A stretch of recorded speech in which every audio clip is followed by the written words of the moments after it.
dans l'avancée majeure de React, vous voyez, avant, par exemple, lorsqu'on voulait changer les différentes pages d'une application, par exemple, comme ceci, vous voyez, là, et dans la même page, j'ai créé un système de table.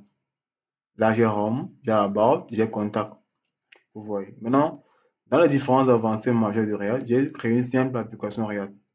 Avant la version 19 de React, qu'est-ce qu'on faisait? On faisait de façon basique, comme on peut le voir comme ceci. Ouais. Donc, de façon basique, donc j'ai importé mes différents composants comme j'ai créé ici là. Et je crée mon tab. J'utilise Tailwind et DisyUI. Maintenant, je crée dans mes différents tabs que voici. Donc, de façon basique, voilà comment on faisait. Donc, si j'ai créé un state, n'est-ce pas? Si à table, c'est à home, on affiche le composant home. Si à table, c'est about, on affiche le composant about. Si à table, c'est contact, on affiche le composant contact. Maintenant, ça faisait cette sorte que l'application marchait. Vous voyez que l'application marche. Lorsqu'on a un home, le oversee se met à home et le contenu de home apparaît. Lorsqu'on a about, le oversee se met à about et le contenu about apparaît. Lorsqu'on a un contact, le oversee se met à contact et le contenu de contact apparaît. Mais la seule différence est que lorsque je m'en mets par exemple à contact et que je remplis contact comme ceci, si je soumets le formulaire, vous voyez que tout marche normalement. Vous voyez. Maintenant, dans le nom, j'ai les informations de nom, description, même chose. Si je bascule à contact, à about, autant pour moi, et que je reviens à contact, vous voyez que les informations se perdent.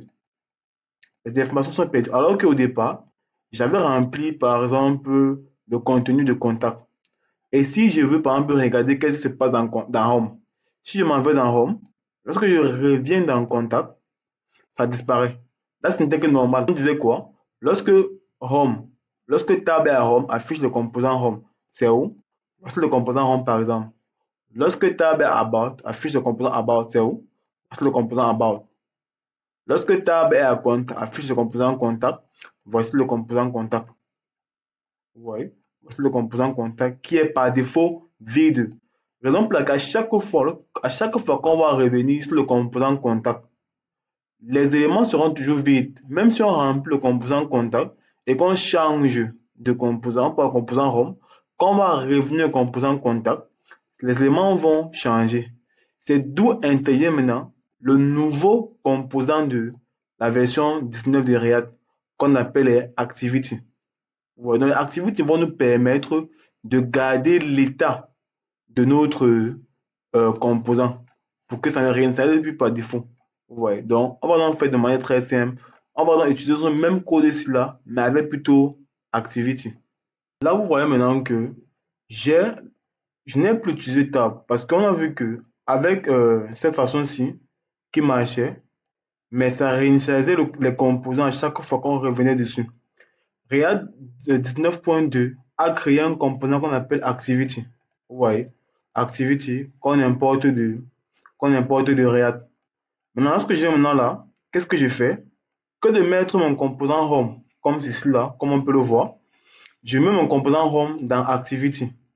Vous voyez, Activity, j'ai mis Home dans Activity, About dans Activity, Contact dans Activity. Maintenant, le composant Activity, c'est un composant qui prend un props qu'on appelle le mode.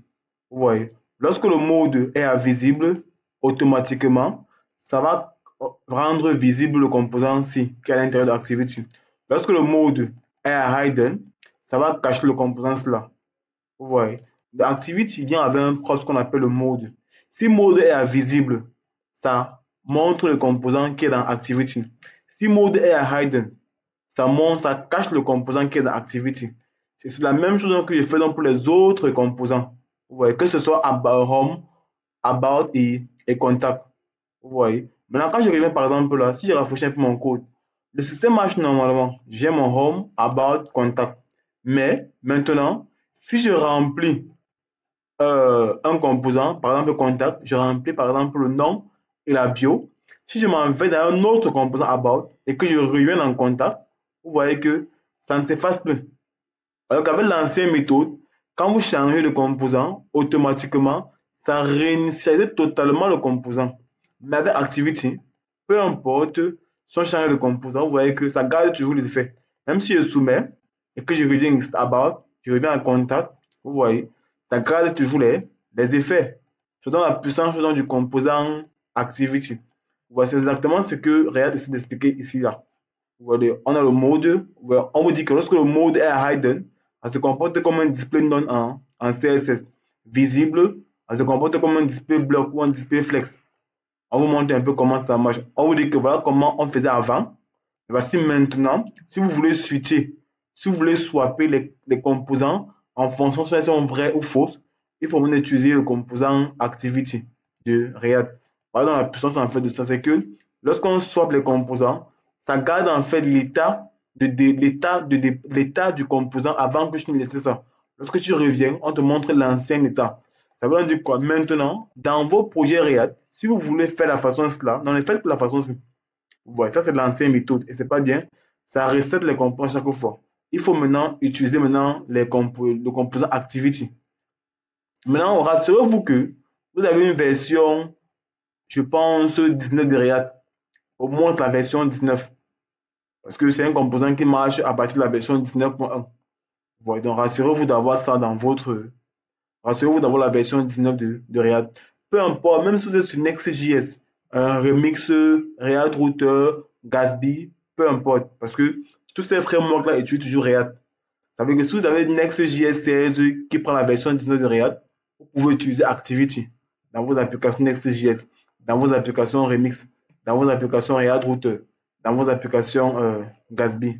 D'avoir dans la puissance du composant euh, Activity. Il y a une plateforme qui s'appelle Digital Skill Boost. Voilà, donc c'est très simple. Vous tapez seulement digitalskillboost.com/em, peu importe le français ou anglais. Vous voyez, on vous dit transformez votre carrière avec nos formations. Voici un peu les différentes formations. Il y a les HTML, les CSS, les JavaScript, les jQuery. Vous pouvez cliquer sur voir tous les cours. Vous voyez, et c'est 10 000 francs pour accès complet à toutes les formations de la plateforme. Nous avons près de 36 formations. Donc, on a près de 36 formations. Django, Laravel, Flutter, React Native, les formations mélangées, à savoir Laravel plus Vue.js, Django, Inertia, React. Donc, on a plus de 35 formations à un prix assez raisonnable, à savoir, vous payez la somme de 10 000 francs CFA pour un mois. Donc, durant les un mois là, vous avez accès à tous les 36 formations, près de 800 vidéos. Et nous vous accompagnons sur chacune de vos formations que vous avez choisies. Donc, chaque semaine, nous allons essayer de faire une séance avec vous individuellement pour essayer de voir l'état d'avancement de votre niveau dans la programmation. Maintenant, pour votre premier mois, la plateforme fait une réduction de 50%. Donc, le premier mois, vous avez, au lieu de payer 10 000 francs CFA, vous n'avez qu'à payer 5 000 francs CFA. Vous voyez, ce sont les autres mois maintenant que si la plateforme vous plaît, vous pouvez payer 10 000 francs au fur et à mesure chaque mois pour avoir un accès complet à toutes les formations. Donc, pour les premiers mois, on fait une réduction de 50%. Donc, n'hésitez pas à parcourir Digital Skill Boost pour apprendre beaucoup dans le métier de la programmation.